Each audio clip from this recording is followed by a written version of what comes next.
2주 동안에 제가 캄보디아 선교 가서 좀 느낀 점이 있었습니다.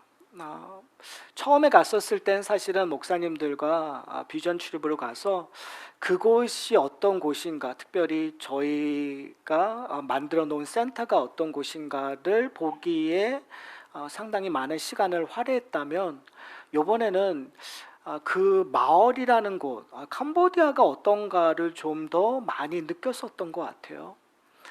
아, 분명히 불교 문화라는 것들 알고 있었음에도 불구하고 제가 느꼈었던 것보다 더 많은 사람들이 불교 문화가 정말 일상을 다 차지하고 있더라고요. 보통 어떠한 한 종교적인 문화가 압도적으로 사람들에게 영향을 미쳤을 때 기독교의 복음이 들어가는 것이 쉽지 않아요. 우리가 참 오해하고 있는 것이 뭐냐면요.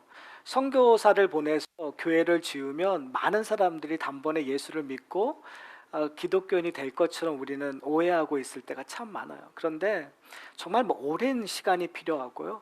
정말 놀라운 결단이 있지 않고는 그리스도인이 된다는 것이 쉽지 않다는 사실을 제가 이번에 다시 한번 경험했습니다.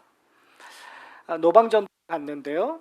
노방전도를 이렇게 하고 있는데요. 사람들이 당연히 저희 이제 그 한 다섯 교회에 18명의 사람들이 모여서 갔는데요. 이제 축하 전도 가기 전에 준비해 오라고 하셔서 아마 성도님들이 참여했던 성도님들이 준비해 와서 열심히 복음을 전했어요.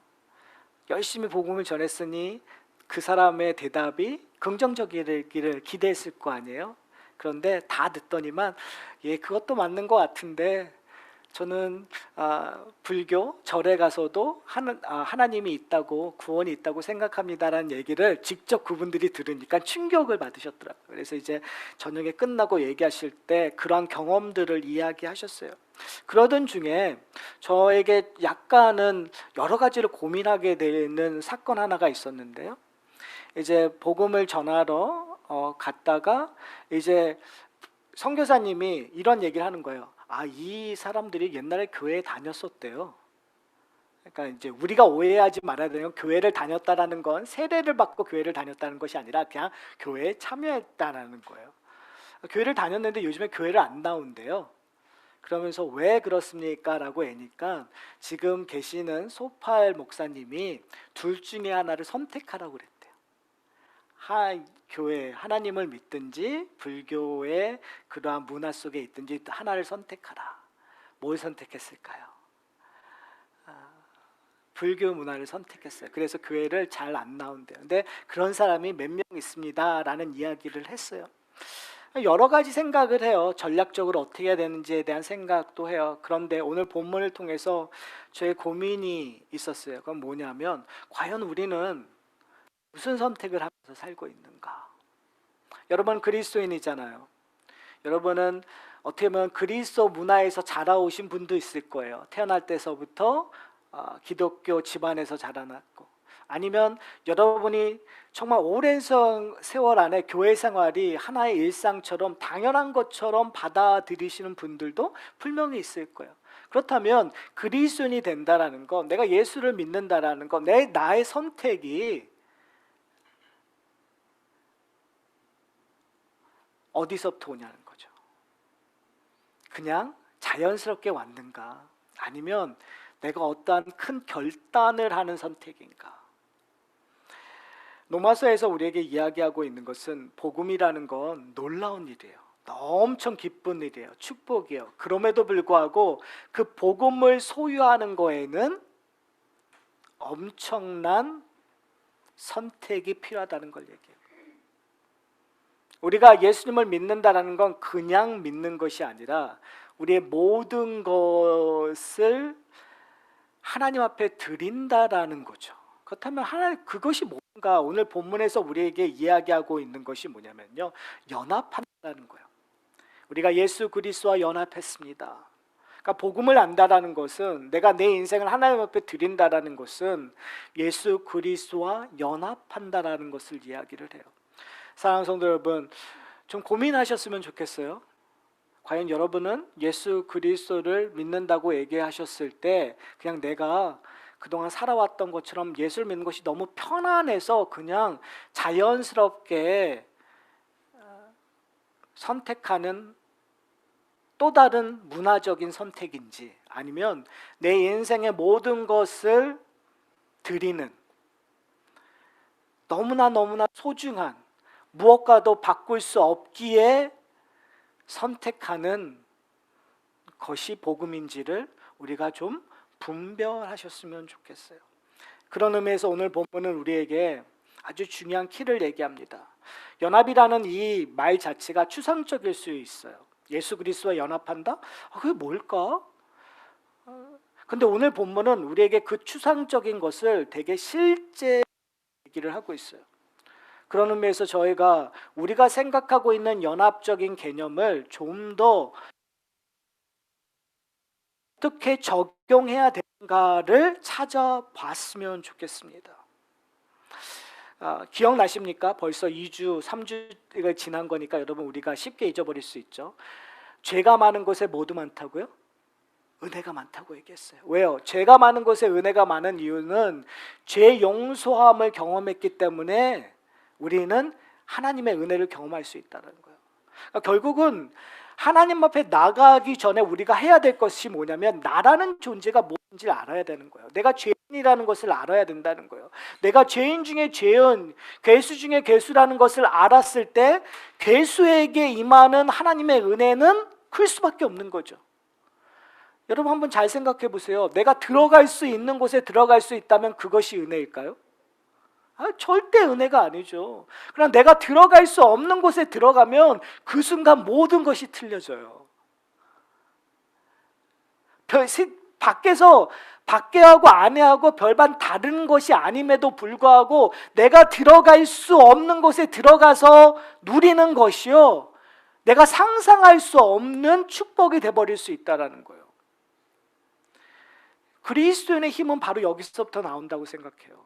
우리가 얻을 수 없는, 우리의 힘으로 얻을 수 없는 것을 하나님이 우리에게 주셨다라는 거죠.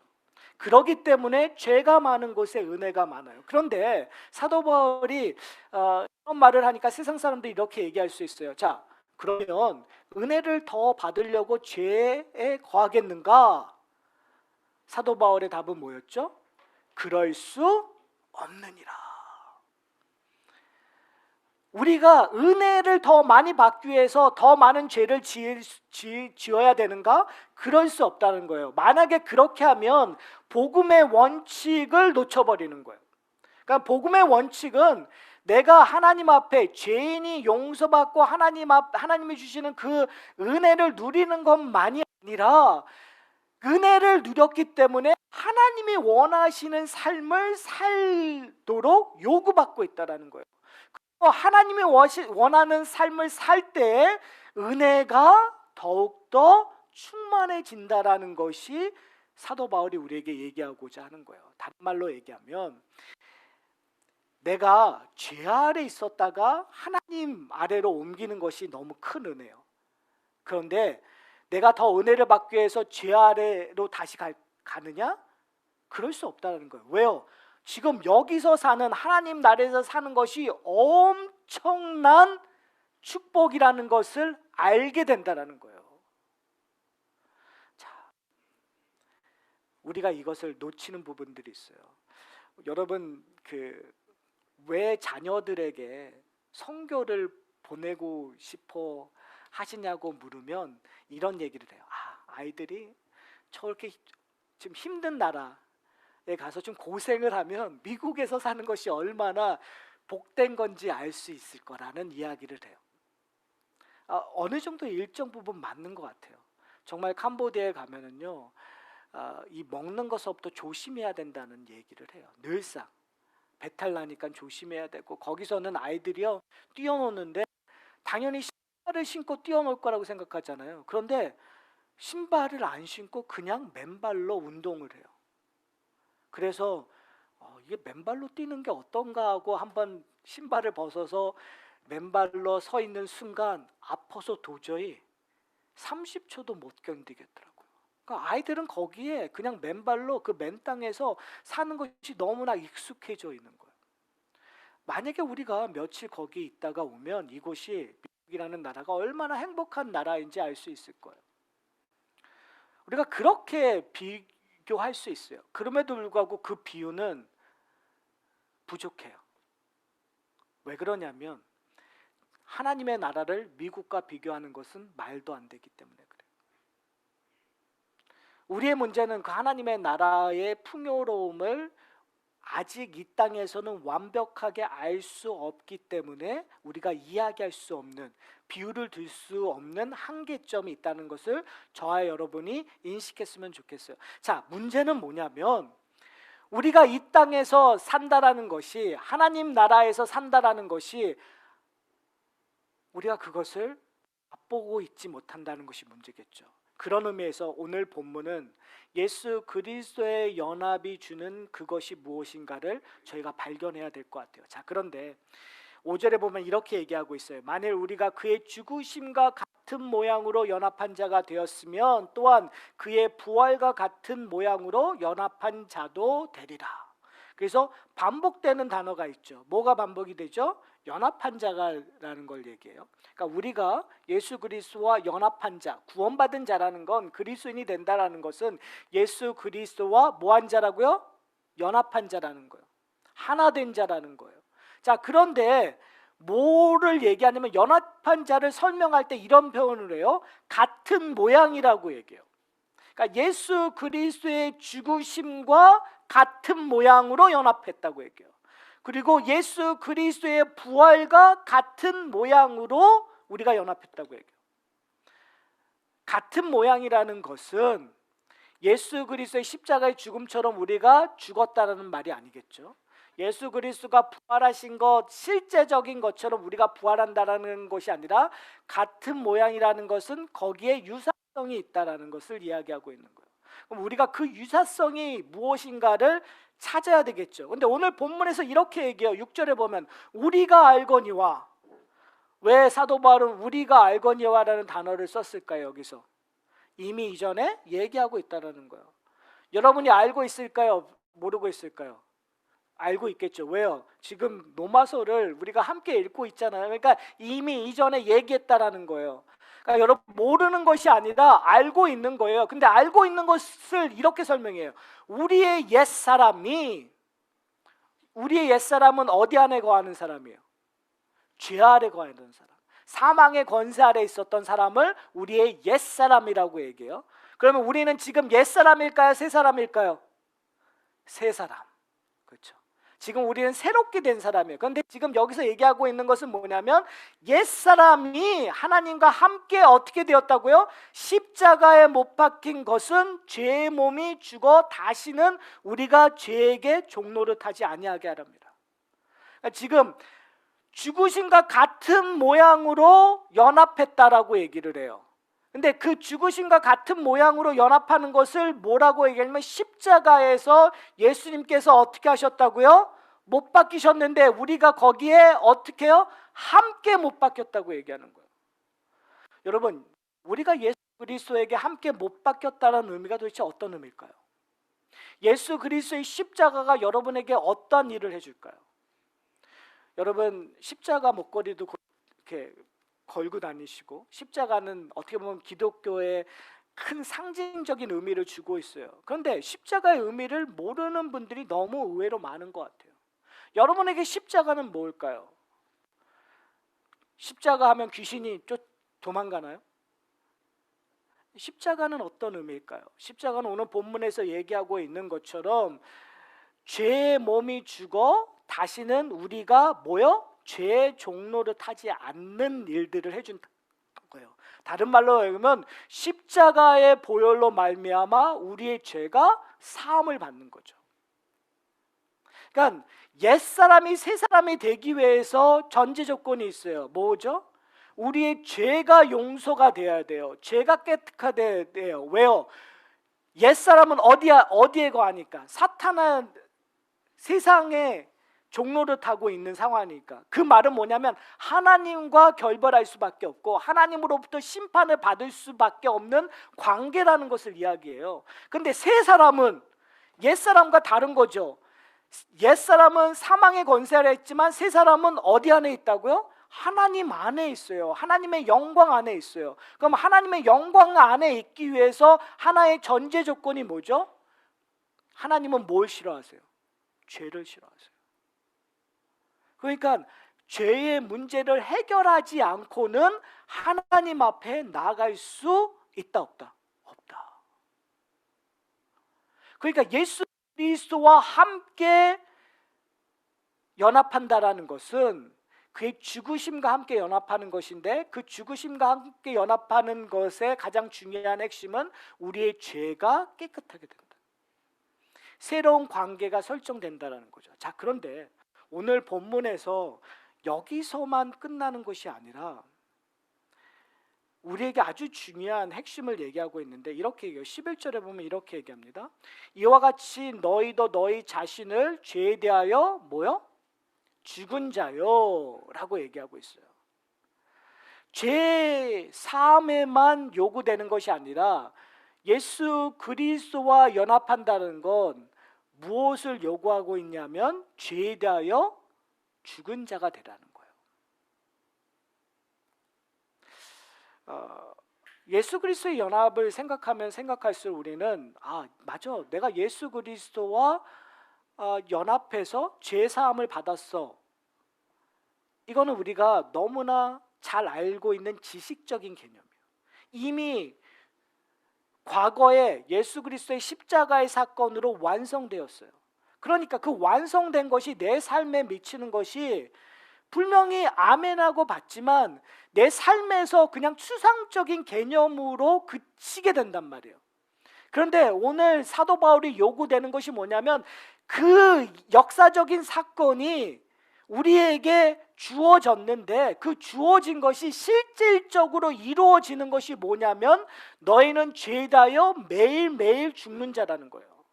너희는 죄에 대하여 매 순간순간 죽는 자가 되었다는 거예요. 다른 말로 하면 예수 그리스도와 연합한다는 건 죄와 싸우는 자가 되었다는 거예요. 무슨 말씀인지 아세요? 더 이상 이 연합이라는 단어가 추상적인 것이 아니죠.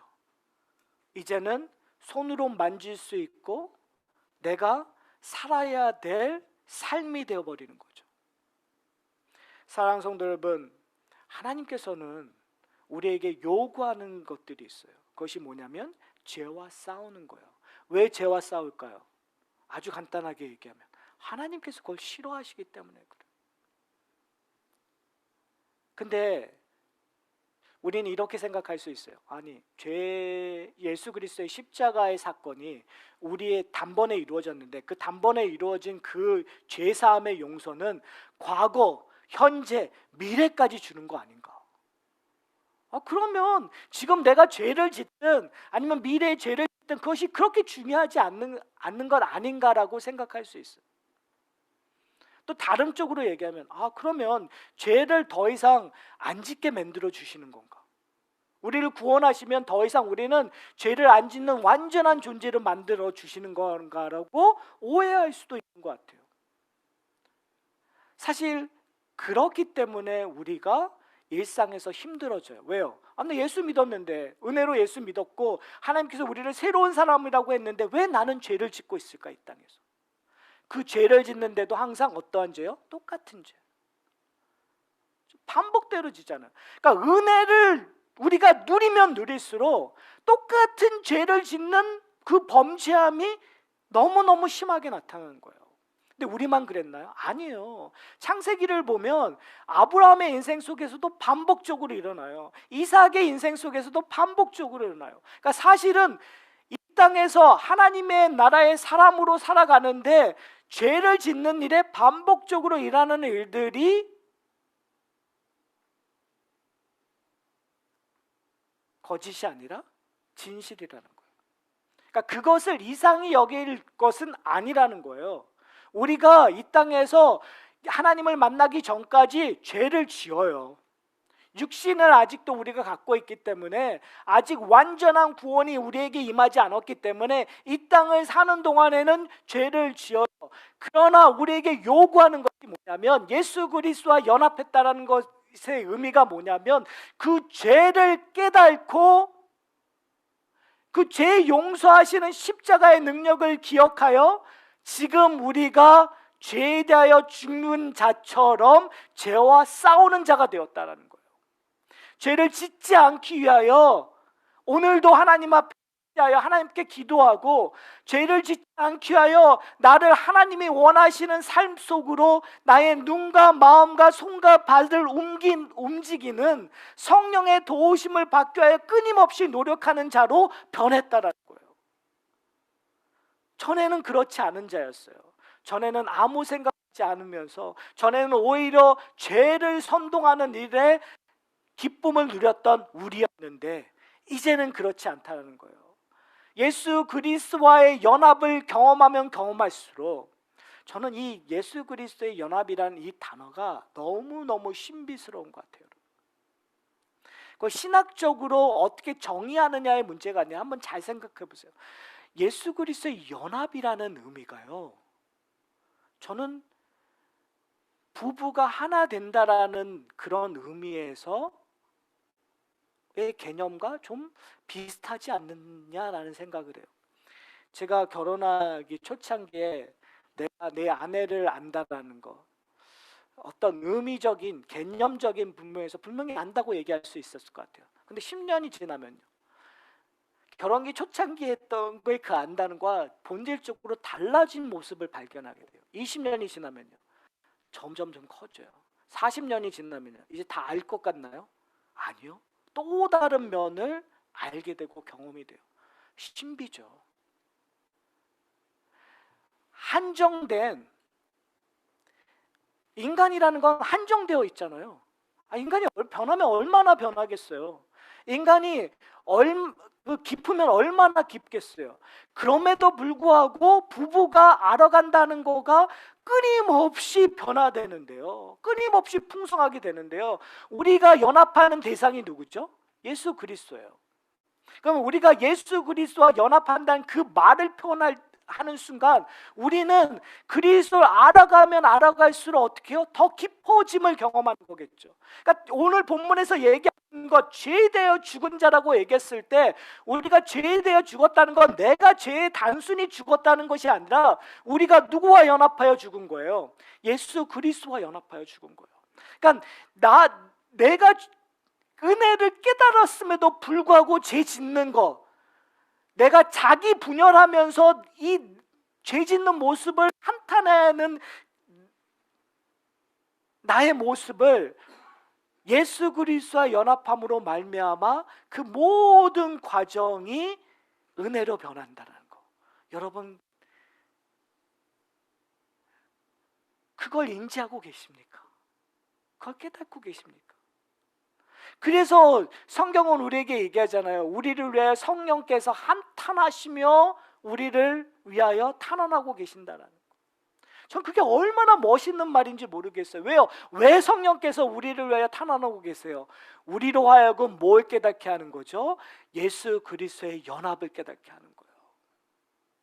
그 연합은 저는 우리가 죄를 지은 만큼, 아니면 우리가 하나님 앞에서 최선을 다하려는 하는 만큼 여러 각도로 여러 깊이로 다양한 모습으로 우리의 일생 동안 가야 될 부분이에요. 그런데 이 연합에서 우리에게 요구되는 결론이 뭐냐면 너희 자신을 죄에 대하여 어떻게 하라고요? 죽은 자처럼 살라고 요구하고 있다는 거예요.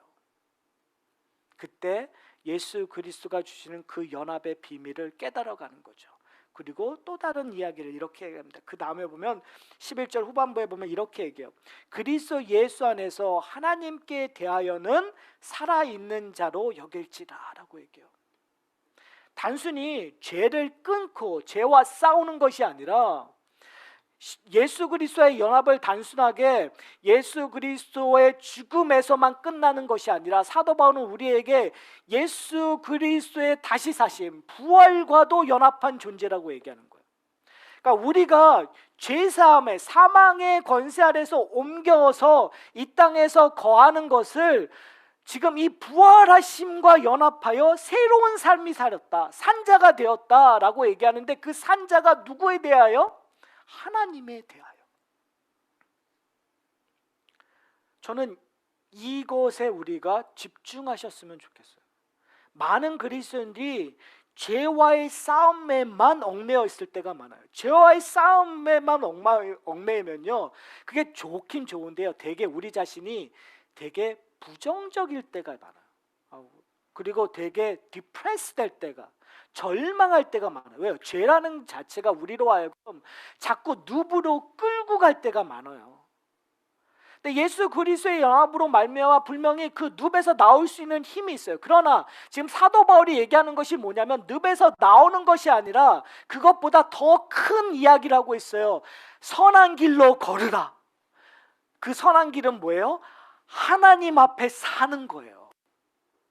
그러니까 그리스도인이 된다는 것, 연합한다는 것은 뭐냐면, 죄의 죄의식의 자책감에서만 벗어나는 것이 아니라 우리로 하여금 하나님이 기뻐하시는 것이 무엇인가 바라보게 하며 그 길로 향하게 만든다는 거예요.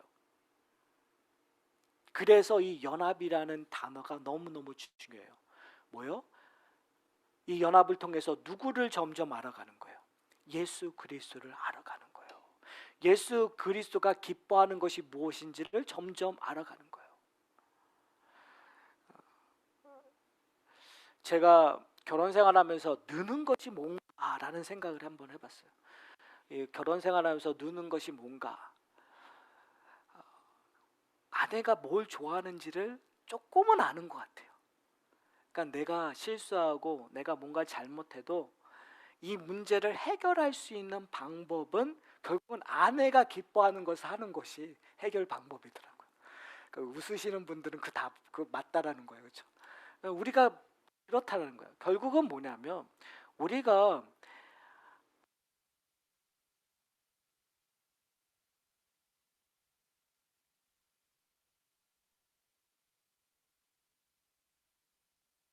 예수 그리스도가 원하는 것을 우리가 아는 거예요.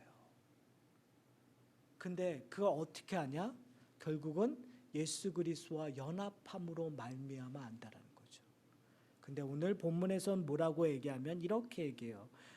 우리가 그리스도와 함께 죽었으면 그와 함께 살 줄을 믿노니. 이것은 따로따로 되어지는 것이 아니라 하나의 패키지라는 거예요. 그러니까 우리가 예수 그리스도와 죽으면 예수 그리스도와 사는 것은 당연히 나오는 거라는 거예요. 다른 말로 얘기하면, 여러분, 우리가 죄 가운데에서 우리가 죄 용서함을 경험하고 죄라는 늪에서 나오면 이제는 우리가 거기서 이제 됐다가 아니라 우리로 하여금 어떻게 해요? 하나님이 기뻐하시는, 예수님이 기뻐하시는 그곳으로 우리를 끌고 가겠다라는 거예요. 성령께서 우리로 하여금 그것을 원하신다라는 거예요. 사랑하는 성도 여러분, 바로 이것이 하나님께서 원하시는 거예요. 그래서 우리는 이 예수 그리스도의 연합이 가장 잘 나타나는 것이 어디라고 얘기하면 세례라고 얘기해요. 세례 의식 속에서 우리가 죽었던 자가 다시 일어나는으로 말미암아 새로운 이름으로 변하는 거잖아요. 전에는 사탄의 자녀였는데 이제는 누구의 자녀가 돼버린 거예요? 하나님의 자녀가 되는 거예요. 그렇기 때문에 아직 우리가 육신의 몸을 죄의 본성 안에 산다고 하지만 이제 우리는 변화된 존재로서 하나님의 아들로 살아가는 기쁨을 발견하는 사람이에요. 자, 우리가 어떻게 그 기쁨을 발견하고 그 기쁨을 누려야 될까요?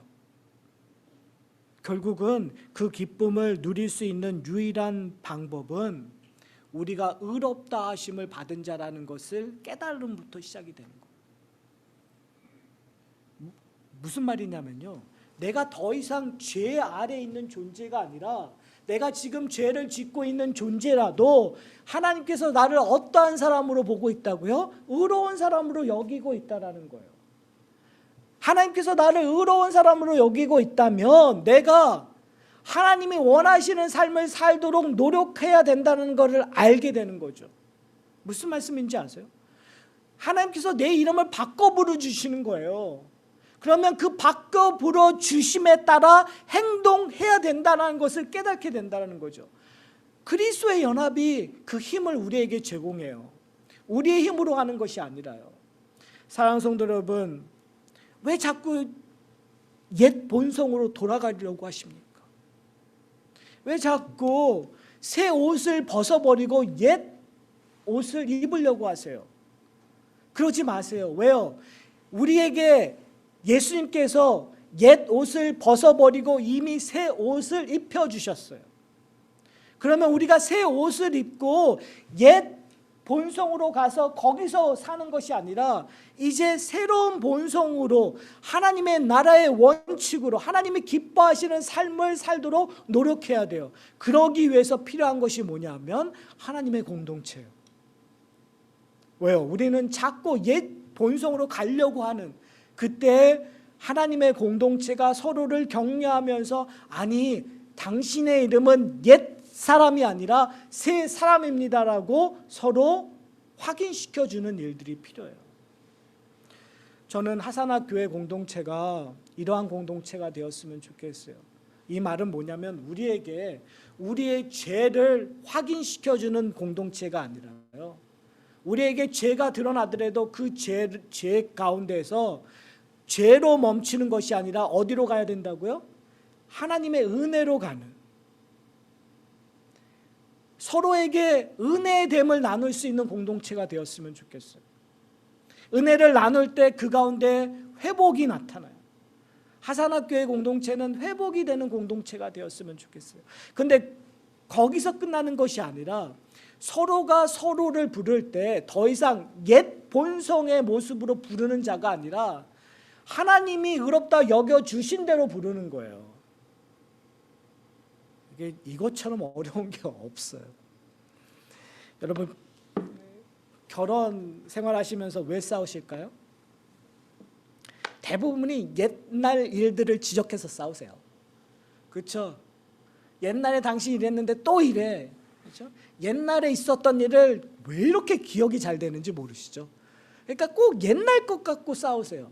그런데 그리스도인 되었다라는 거, 이제 예수 그리스도와 연합하여 새롭게 산다라는 것은 하나님으로부터 말미암아 거저준 새로운 존재로 여겨주는 거예요. 지금은 쌀쌀맞고 답답하지만 하나님께서 어여쁘고 그리고 자비로운 사람으로 여겨주시니까 내가 그를 그렇게 대하는 거예요. 여러분 쉬울까요? 어려울까요? 지극히 어렵습니다. 이걸 누가 쉽다고 얘기하겠습니까? 그러나 그리스도로 산다라는 건 쉬운 일일까요? 어려운 일일까요? 어려운 일이에요. 중요한 것은 뭐냐면 그 일들에 하나님께서 우리로 하여금 부르셨다라는 거예요. 사랑하는 성도 여러분, 그 일들에 참여하는 저와 여러분이 되시기를 소원합니다. 어쩌면 우리의 인생 자체가 기쁨이 되는 이유는 우리가 한낱 보잘것없고 능력 없는 사람이지만 하나님께서 우리를 정말 아름답다, 정말 대단하다, 정말 세상에서 표현할 수 없는 아름다운 언어로 우리를 부르셨단 말이에요. 그러면 좀 해볼 만하지 않겠습니까? 이럴 때 아멘 나와야 되는 거 아닌가? 알아요. 우리가 아멘하기 참 껄끄러운 존재인 거 양심에 그렇잖아요. 그러나 우리 해봤으면 좋겠어요, 여러분. 해봤을 때 그게 수치로운 것이 아니라, 해봤을 때 그게 창피한 것이 아니라 우리가 해봄으로 말미암아 서로에게 기쁨이 되고 서로에게 능력이 되는 저희들이 되었으면 좋겠습니다. 왜요? 하나님께서 그렇게 여러분을 보시니까요. 하나님께서 그렇게 인정하셨으니까요. 왜요? 예수님께서 여러분과 연합하셨기 때문에 그렇습니다. 오로지 그것을 바라보며 그로 말미암아 만족하는 저와 여러분이 되시기를 소원합니다. 우리 함께 기도하시겠습니다.